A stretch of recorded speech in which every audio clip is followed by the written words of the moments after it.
வணக்கங்க. நான் சைதை மீனா பேசுறேன். நம்ம தமிழ் மாநிலமும் நம்ம இந்திய திருநாடும் பலவிதமான கலை மற்றும் கலாச்சாரத்துக்கு பெயர் போனதுங்க. அதுல சிற்பக்கலையும் ஒண்ணு. தஞ்சையில பெரிய கோவில்னு அழைக்கப்படுற பிரகதீஸ்வரர் கோவில் கட்டிடக்கலைக்கு மிகப்பெரிய சான்று இல்லையா? திருப்பெருந்துறைங்கிற ஊர்ல இருக்கிற ஆத்மநாதர் கோவில் ஆத்மநாதர் கோவில பாத்தீங்கன்னா மூக்கு மேல விரல வைப்பீங்க. யார் மூக்கு மேலையா? இப்படி கேட்டா மூக்கு மேல கோபம் வரும் எனக்கு. உங்க மூக்கு மேலதாங்க.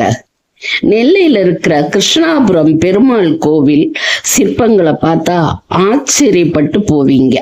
வந்து ஒரு தரம் பாருங்க, சிலைகளை தொடாம பாருங்க.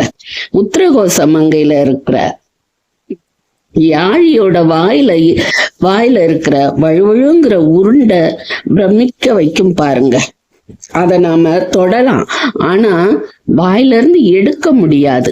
இப்படி ஏகப்பட்ட கோவில் இருக்குங்க. மாமல்லபுரம் சிற்பங்கள் நம்மை மலைக்க வைக்கும்.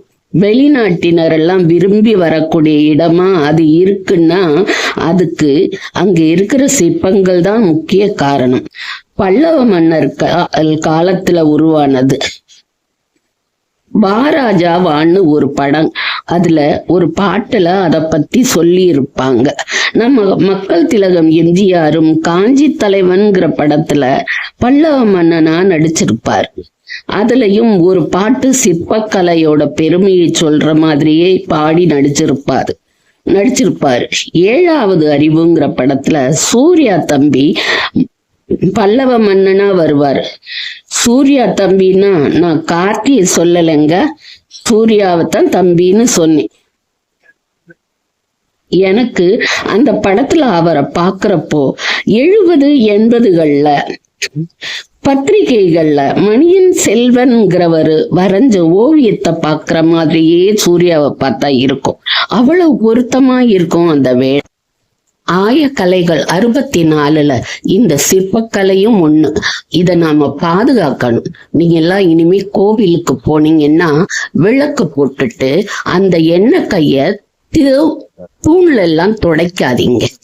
யாராவது விளக்கு போட்டுக்கிட்டு இருக்கும் போது நாம அவங்க பின்னாடி போய் நின்னோன்னு வைங்க, அவங்க திரும்பி பார்க்காம விளக்கேத்தின கைய ஏதோ தூணுதான் நிக்குதுன்னு நம்ம மேல தடவுனா எவ்வளவு கோபம் வரும் நமக்கு. அப்படித்தானே அந்த சிற்பங்களும் நினைக்கும். அதனால இனிமே விளக்கேத்திட்டு கைய துடைக்கிறதுக்கு ஒரு சின்ன துணி கொண்டு போங்க கோவிலுக்கு. விபூதி பிரசாதங்களை வாங்கி தூணுகள் மேல அபிஷேகம் பண்ணிட்டு வராதீங்க. அப்புறம் தூண்கள்ல எதனா ஒரு சிற்பம் இருந்துச்சுன்னா உடனே நீங்க அதுக்கு கீழே விளக்கேத்தி எல்லாம் வைக்காதீங்க.